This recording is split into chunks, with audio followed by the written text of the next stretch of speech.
font semblant d'aimer Dieu, mais ne l'aiment pas.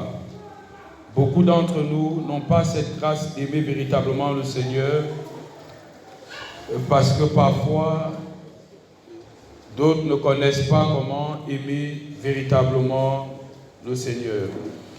Et Jésus-Christ nous a enseigné à l'aimer. Et nous a enseigné comment nous devons recevoir cette grâce de par les enseignements.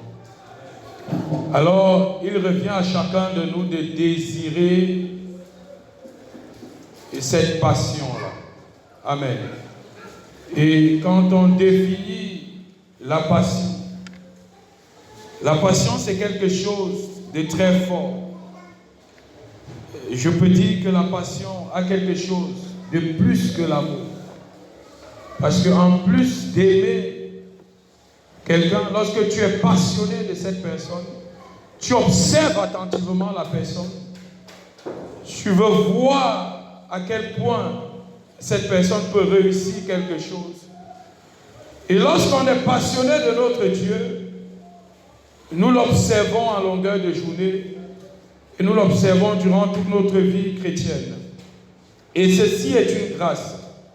Alors pourquoi la passion se définit dans le dictionnaire Larousse comme étant l'état affectif intense et irraisonné qui domine quelqu'un.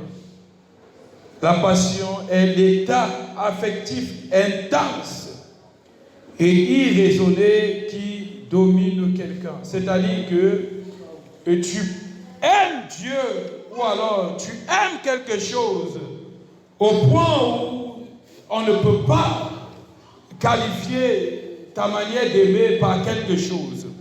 On ne peut que dire que tu es passionné. Et le Seigneur lui-même a été tellement passionné pour nous que, pour finir, les anglophones ont appelé ça Amazing Grace. Et jusqu'aujourd'hui, on n'arrive pas à traduire le mot amazing, que ce soit en français, que ce soit une autre langue. Pourquoi? Parce que c'est un mot fort. On trouve des mots qui peuvent justifier amazing, mais en réalité, personne ne peut vraiment déclarer ce que ça veut dire. Les francophones vont te dire que c'est la grâce infinie, et d'autres vont te dire que c'est la grâce parfaite, mais en réalité, lorsque tu comprends ce mot en anglais, c'est un mot très fort. Et le Seigneur lui-même a une passion pour l'homme. Il a tellement aimé l'homme qu'il s'est disposé lui-même à descendre sur la terre et à se faire petit pour que toi, tu sois une grande personne. Amen. Il s'est fait pécher pour que toi, tu sois une personne sainte. Il a décidé de se donner à la croix pour toi, pour que tu sois une nouvelle créature, pour que tu sois une nouvelle personne. Lui-même, Dieu t'a aimé parce qu'il est devenu un être humain pour te montrer à quel point il t'aime, à quel point il veut te voir sauvé. Et Dieu désire également que toi et moi, nous soyons capables de l'aimer de la même façon qu'il nous a aimés, parce que la Bible dit que tel il est, tel nous sommes. Ça veut dire qu'il y a une possibilité d'être passionné pour Jésus. Il y a une possibilité d'être passionné pour Dieu. Il y a une possibilité de rechercher le Seigneur à un point que les gens qui t'entourent soient étonnés que pourquoi un tel a tellement soif de Dieu comme ça. Nous sommes dans le livre de Luc 14 au verset 25, du verset 25 au verset 26.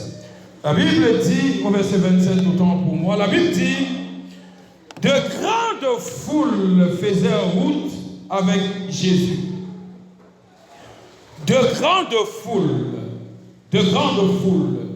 Beaucoup de personnes suivent Jésus. Et même la Bible témoigne ça.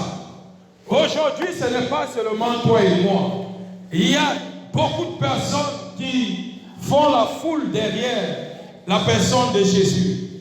Il y a beaucoup de personnes ici présentes qui sont une foule derrière Jésus.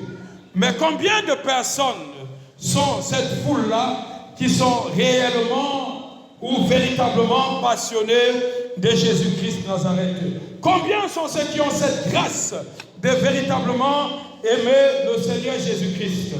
Et la Bible dit que de grandes foules faisaient route avec Jésus.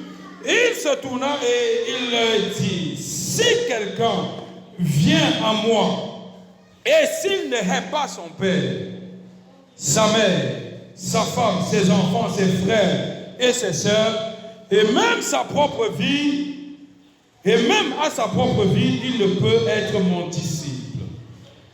De nombreuses foules, de nombreuses personnes, beaucoup peuvent suivre Jésus. Mais lorsque Jésus a regardé autour de lui, lorsque le Seigneur a observé, il s'est rendu compte que chaque matin, les gens crient à son nom. Il s'est rendu compte que chaque nuit avant de dormir, il y a des foules de personnes qui crient au secours à Jésus, qui crient parce qu'ils ont besoin d'aide, qui crient parce qu'ils ont besoin que le Seigneur vienne à leur secours.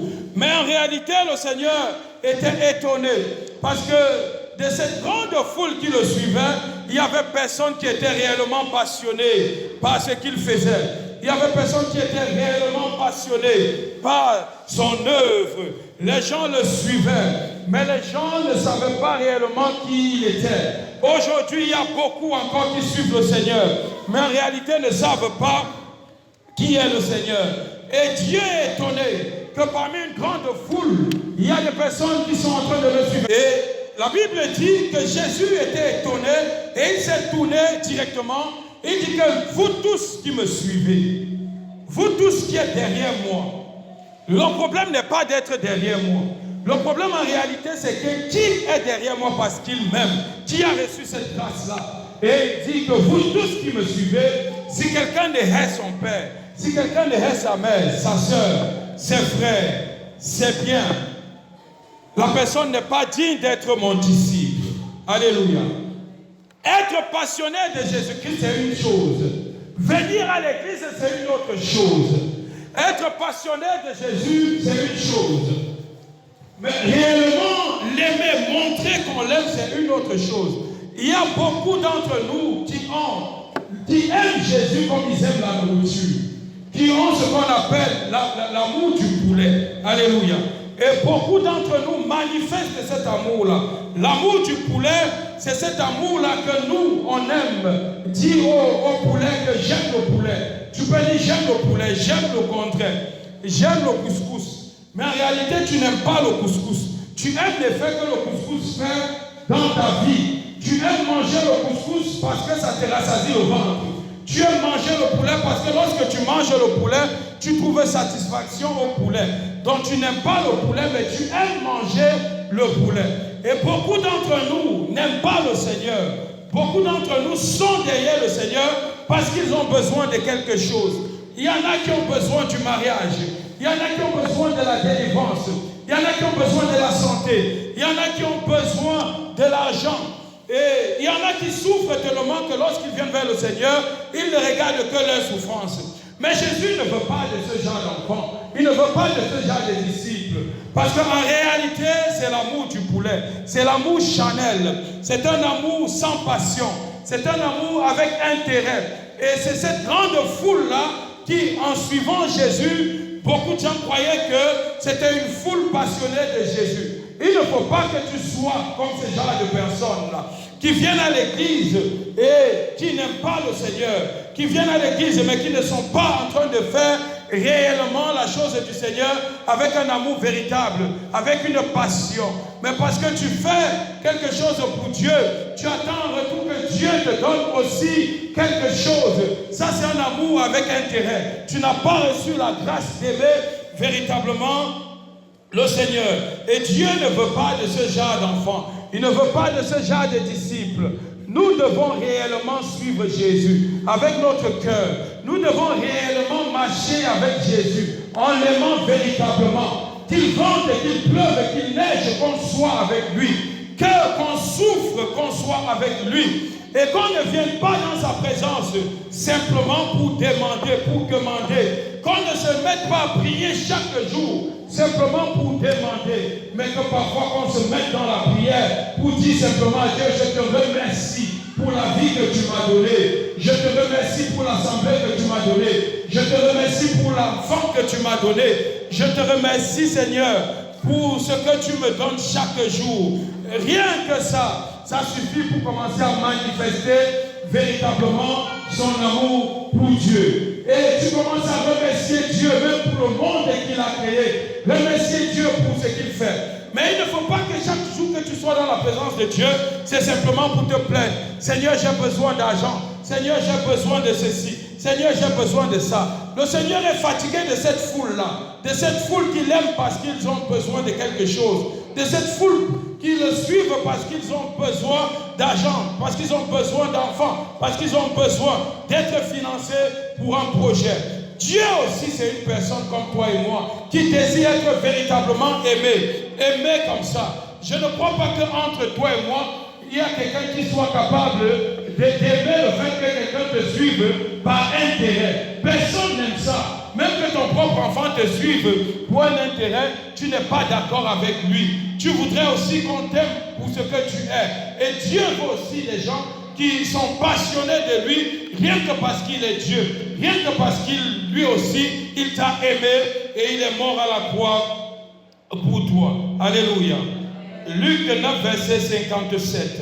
Lorsque le Seigneur dit que si tu ne hais ton père, ta mère, tes frères, ta soeur, en réalité, ce n'est pas pour te demander de haïr des personnes, mais c'est simplement pour te dire que la passion que tu dois manifester pour lui doit être plus fort que la passion, l'amour que tu manifestes pour ton enfant, doit être plus fort que l'amour que tu manifestes pour ton mari. Tu dois être capable d'aimer le Seigneur avec un véritable amour au point où il pleut. Tu ne te dis pas que comme il pleut aujourd'hui, je ne pars pas à l'église. Alléluia. Tu te lèves et tu vas à l'église. Au point où tu n'as pas mangé, tu ne dis pas que je ne pars pas à l'église parce que je n'ai pas mangé. Je ne pars pas à l'église parce que je n'ai pas l'argent de taxi. Mais lorsque la situation est difficile, il faut te surpasser pour montrer à Dieu que je ne suis pas une foule qui te suit par intérêt. Je suis une foule qui te suit par un véritable amour. Un amour clair, un amour sincère, une passion pure. Je viens te servir, quelle que soit la distance. Je viens te servir, Seigneur. Quel que soit le manque, je viens te servir, Seigneur.